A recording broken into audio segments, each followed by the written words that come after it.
This video concerns devolution in Wales. Now, like Scotland, Wales is a country that's devolved powers have extended since 1998. The Senedd, as it is called today, in Cardiff, was originally called the Welsh Assembly. And note how Wales was given an assembly, whereas Scotland was given a parliament. And the building was known as the Welsh Assembly from 1998 till 2016. And that's because the Welsh Assembly did not originally have primary legislative powers. And in fact, the referendum which introduced devolution in Wales actually only had consent of 1 out of every 4 Welsh voters, because turnout was 50.1% and the yes vote was 50.3%. So it didn't seem like there was much of a mood at the time for devolution in Wales. So the Senedd building, as it is called today, opened in 2006. Like in Scotland, the AMS system is used to elect its membership. Now, today, depending on whether you prefer to use Welsh or English as your first language, you will refer to yourself either as an MS or an AS as a member of the Senedd. There are 60 members, 40 elected under first past the post, and 20 so-called top-up members elected on a regional list. There have been 4 First Ministers of Wales, all belonging to the Welsh Labour Party: Alan Michael, 1999 to 2000, Rhodri Morgan, 2000 to 2009, Carwyn Jones, 2009 to 2018, and from 2018 to the present day, Mark Drakeford. And as I said, all 4 First Ministers that Wales has had have belonged to the Welsh Labour Party. Unlike in Scotland, where we've seen the Nationalist Party grow in prominence, Plaid Cymru has not yet had a First Minister or a majority in the Senedd. So devolution in Wales has been slightly more complicated than it has in Scotland. So we've got 2 laws to talk about in 1998 and 2006 first, both known as the Government of Wales Act. So in 1998, the Government of Wales Act sets up the Welsh Assembly, and the Welsh Assembly would lack those primary legislative powers that Scotland originally enjoyed. And so powers over laws of agriculture, fisheries, that were once enjoyed by the Secretary of State for Wales, these so-called secondary legislative powers were now controlled by the Welsh Assembly and the executive that comes from it. In 2006, the Welsh Assembly was granted the power to request further powers from Westminster, and it set a precedent for gaining primary legislative powers in the future if a referendum confirmed a desire for it.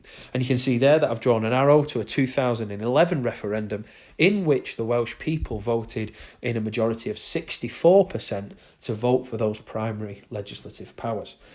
Now, that could be used as evidence to say that devolution has grown in terms of its public support, because just 50.3% voted yes in 1998. By 2011, 64% of Welsh voters wanted to increase the powers that the Welsh Assembly had. Now we've got 2 more laws, and these are both called the Wales Act of 2014 and 2017. So the 2014 Wales Act gave the Welsh Assembly the transfer of some tax-raising powers, stamp duty for those people buying a house, business rates and so-called landfill taxes. And then in 2017, the Welsh Assembly got greater primary legislative powers, including the power to decide the electoral system for elections to the Welsh Assembly and other policy areas, road signs, the oil and gas industries and Welsh harbours. But most importantly, Wales now had tax-varying powers up to 10 pence in the pound, the same as had happened in Scotland, and it also made plans to set up the Welsh Revenue Authority.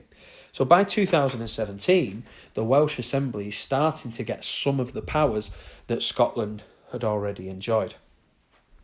One final law to talk about, the Senedd and Elections Wales Act of 2020.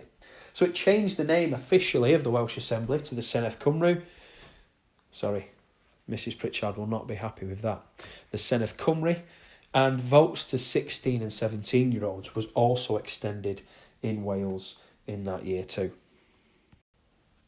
So, just to give you some examples of the types of laws that have passed in Wales that are distinct from in the United Kingdom. In 2015, the Welsh Assembly voted in favour of an opt-out system for organ donations.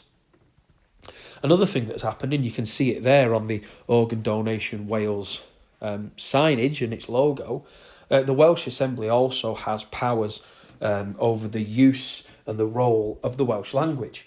And so both English and Welsh is spoken in the Senedd today, but also that the rollout of the Welsh language, both in education and in wider society, is the responsibility of the Senedd today. So whereas in the rest of the UK, certainly in England, you opt into organ donation, you sign up, in Wales you must opt out. And as mentioned on the previous slide, another change in policy is that since 2020, and so it was relevant for the 2021 Senedd elections, 16 and 17-year-olds can vote for their MSs or ASs, depending on whether you're using English or Welsh. So they can vote in a Senedd election, but again, those 16 and 17-year-olds in Wales cannot yet elect their MP until they reach the age of 18, because those franchise laws for Westminster elections are still the responsibility of Westminster itself. If you've seen the video where we looked at Scotland, we looked at this growing mood for nationalism and possibly for independence in Scotland. And I thought it might be worth just having a look at whether that is also true for Wales. So the nationalist party, or the biggest nationalist party in Wales, is Plaid Cymru. And if you were to look at history, Plaid has never had a First Minister in Wales. And when you also look at the most recent result in 2021, Plaid Cymru are actually the third largest party in that election. Labour won half of the seats on offer, 30. The party that finished second was the Conservative Party with 16, which left Plaid in third place with 13. So if we look at that election just on its own, it suggests that there is no real mood like there is in Scotland. There's no growing nationalist fervour or calls for independence. And just to support that information, polling since 2003, so polling for the last 20 years, so from 2003 to 2023, a so-called in-vote has always had a healthy majority over a vote for Welsh independence. And so voters were asked on St David's Day, the patron saint of Wales, a day of national identity and patriotism.